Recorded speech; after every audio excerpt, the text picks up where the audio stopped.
नमस्कार. आता आपण थर्मोडायनॅमिक्सचे प्रॉब्लेम बघतोय. त्याच्यामध्ये आता 23 नंबरचा प्रॉब्लेम बघणार आहे.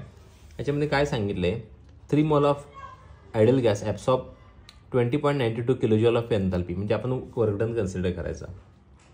तर टेम्परेचर आहे 300 केल्विन आणि इनिशियल व्हॉल्यूम दिला आहे 3 मीटर क्यूब. आपल्याला फायनल व्हॉल्यूम आहे ते कॅल्क्युलेट करायचं आहे. मग गिवन लिहायला पाहिजे. मग गिवनमध्ये काय काय लिहिणार आहे आपण, नंबर ऑफ मोल्स जे दिलेत ना ते किती दिलेत, तर 3 मोल दिलेत. परत वर्क डन किती आहे, W max is equals to 20.92 kilo joule आहे. आता आपल्याला किलो जूलमध्ये नाही ठेवायचं, ह्याला जूलमध्ये कन्वर्ट करायचं. मग जूलमध्ये कसं कन्वर्ट करायचं, 1000 मल्टिप्लाय करायचं म्हणजे 2920 जूल. पॉईंट येत होता 3 घरी इकडे सरकला, म्हणजेच तो जूलमध्ये कन्वर्ट झाला. पण टेम्परेचर जो दिला आहे तो किती आहे, 300 केल्विन टेम्परेचर आहे. परत व्हॉल्यूम किती आहे, V1 इनिशियल व्हॉल्यूम आहे तो 3 मीटर क्यूब आहे आणि तुम्हाला फायनल व्हॉल्यूम विचारला आहे. परत फायनल व्हॉल्यूम म्हणजेच कोण, V2 is equals to question mark. Formula जो आहे तो कोणता असणार आहे, तर W max is equals to -2.303 NRT log to the base 10 V2 upon V1. एक्सपान्शनसाठी हा फॉर्म्युला असतो. आता ॲक्च्युली आपल्याला काय करायचं आहे, V2 कॅल्क्युलेट करायचा आहे. हा V1 आहे.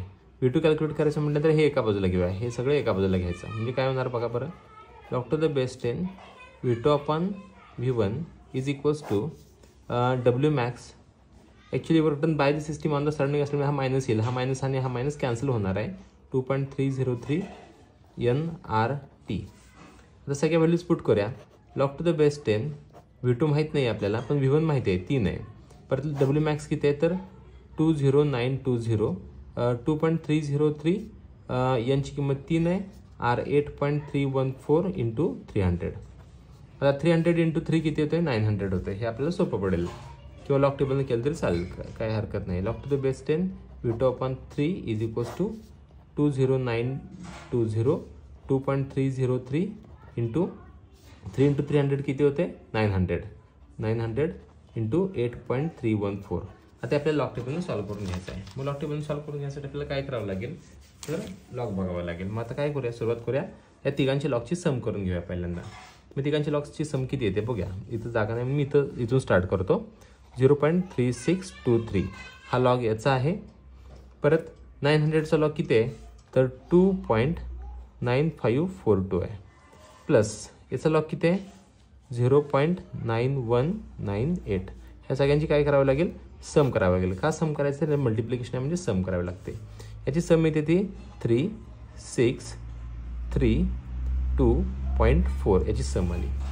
आता याचा लॉग किती येतो, 2092चा तर तो येतो 4.3203 मायनस. आता हे डिवाइड बाय असल्यामुळं ही जी व्हॅल्यू आली ती इथं आपण घेणार आहे, 4.2363. मायनस केलं मग किती आलं हे, तर 0480.0. त्याचं काय बघावं लागेल, अँटीलॉग बघावं लागेल. ह्याचा अँटीलॉग जो येतो आहे तो किती येतो आहे, तर ह्याचा अँटीलॉग येतो आहे तो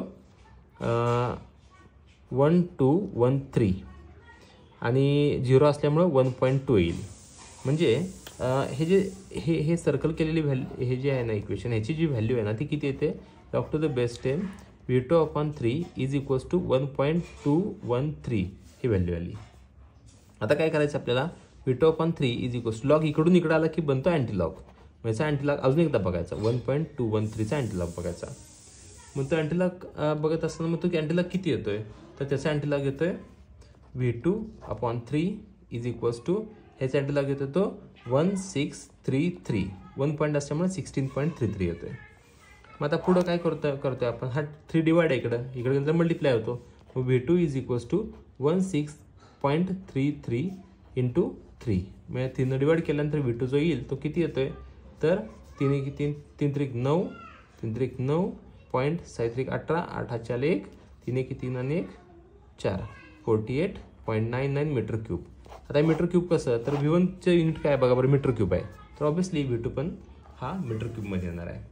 आणि हे 48.99 आन्सर आला. जर कॅल्क्युलेटरवर केलं तर थोडासा फरक पण पडतो, कॅल्सीवर केलं तर हे एवढा येतो. का फरक पडतो, तर इथं जी व्हॅल्यू एक नाही बघा, कोणती, हां 1 2 3 1 1 3 9 इथं पुढे 9 येणार असते, पण लॉग टेबलमध्ये आपण 5वी व्हॅल्यू घेत नाही, 4च व्हॅल्यू येतात. 9 आल्यामुळे थोडासा व्हॅल्यू वाढते. हे कॅल्क्युलेटर केल्यानंतर हे एवढं येते, लॉग टेबलला केल्यानंतर एवढं येते.